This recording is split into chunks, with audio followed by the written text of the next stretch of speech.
Hi guys, this video ay tuturuan ko kayo kung paano mag-print ng mapapaganda pa natin ng kulay para sa pigment ink.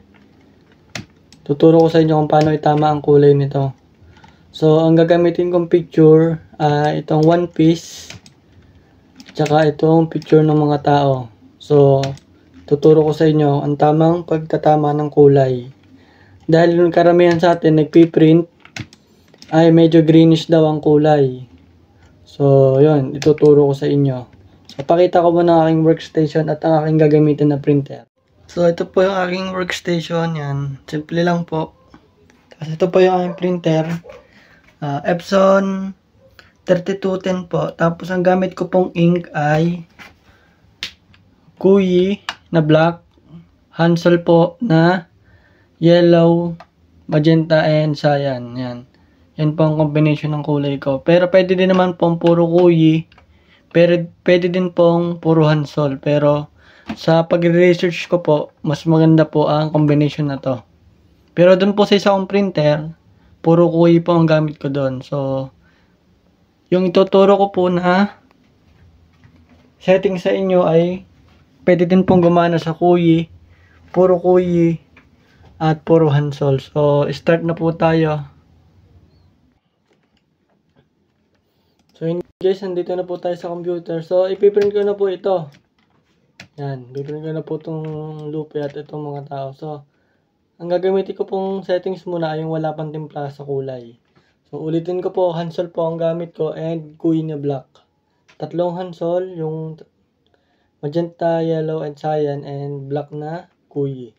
So, applicable po ito sa mga pigment ink. And nasubukan ko na po ito sa Hansol and Kuyi. Pwede pong purong Kuyi and pwedeng purong Hansol. And combination. So, ipiprint ko na po.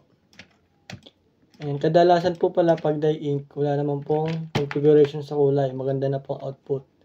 Sa pigment lang po talaga nahihirapan. And kadalasan, pag walang timpla ay greenish po ang print out.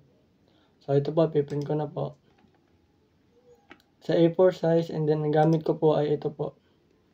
Epson Photo Quality Inkjet. And kung sa bond paper po, pin paper lang po ang ginagamit. Pero dahil sa photo paper ko ipiprint, mas maganda po ito.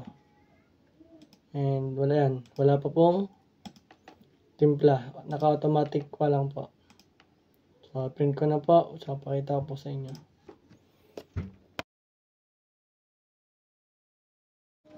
So, ito po, printing na po. Ginamitan ko lang po siya ng retaso na photo paper.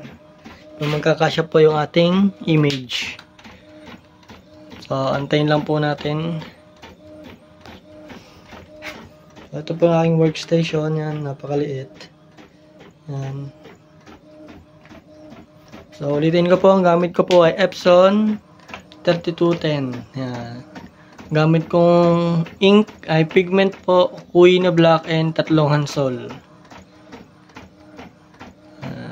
Baka naman Epson.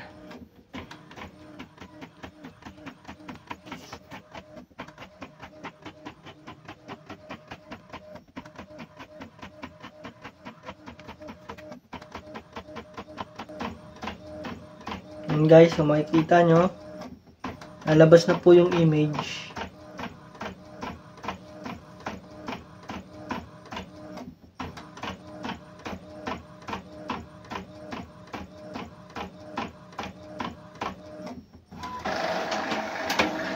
Ayan. So, yun guys, kita nyo, greenish. Yan po ang output ng ating. Yan po yung wala pang timplang kulay. So, ito po. Lagay po muna natin dito. So, balik po tayo sa computer. So, ito guys yung ating output. Yan. Ito po, medyo greenish po siya. So, balik na po tayo sa computer. Ang gawin po natin ay lagay na po natin ng timpla. So, punta po tayo sa print ulit. And then, sa more option. Then, custom. Slide bar. So, dito po, ang ginagawa ko po dito ay naglalaro lang siya sa negative 3, and negative 5. Yan. Pag minus po, negative. Pag dilim. And then, dito po ay 5. Dito po ay 10. 10 pababa. Ay, 5 to 10 po. 5 to 10. So, kadalasan 8 or 10 ang gamit ko dito. So, gawin po natin 10. Plus 10 po yan. Plus 10. And then, minus 5. So, yan po yung settings ko sa Pigment Ink, Hansol, and Kuyi. So, okay po natin. And double check po ulit. Yan, A4, Epson Photo Quality Inkjet, and Standard Color. Yan lang po. And print na po ulit natin. Okay. Print. Balik na po tayo sa printer ulit. So, ito guys, nagpiprint na. Ito po yung print natin kanina. Greenish po. So, tignan po natin magiging output nito.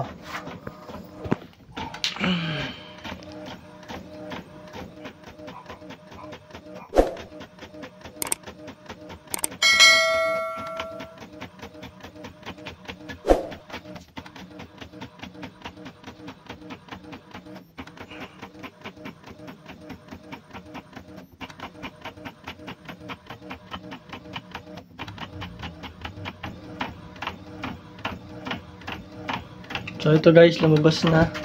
Medyo nagkulang lang po sa feed yung papel, pero ito po yung image na labas na.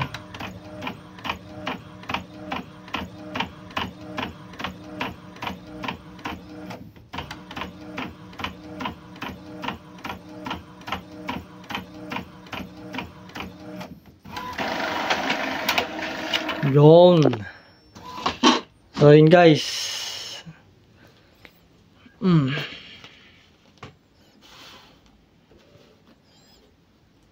Po. Ito po yung may timpla and walang timpla.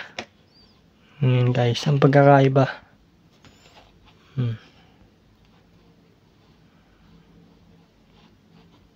So balik na po tayo sa computer. So yun guys, natapos na ating print. So ito po yung print natin kanina. Yan. Greenish po, medyo greenish. Yan, wala po siyang timpla. So, pigment ink po siya. And, ang kanyang timpla ng kulay, naka-automatic lang po. Tapos, dito po ay, meron na po tayong ginawang timpla. So, minus 5 sa brightness, plus 5 sa cyan, plus 10 sa magenta, and minus 5 sa yellow. So, yun po. So yun guys, sana po may natutunan kayo sa aking video. Like and subscribe po. And maraming salamat po. Sana po ay nakatulong po ako sa inyo. So yan po. Guys, salamat. Subscribe naman dyan. Thank you po.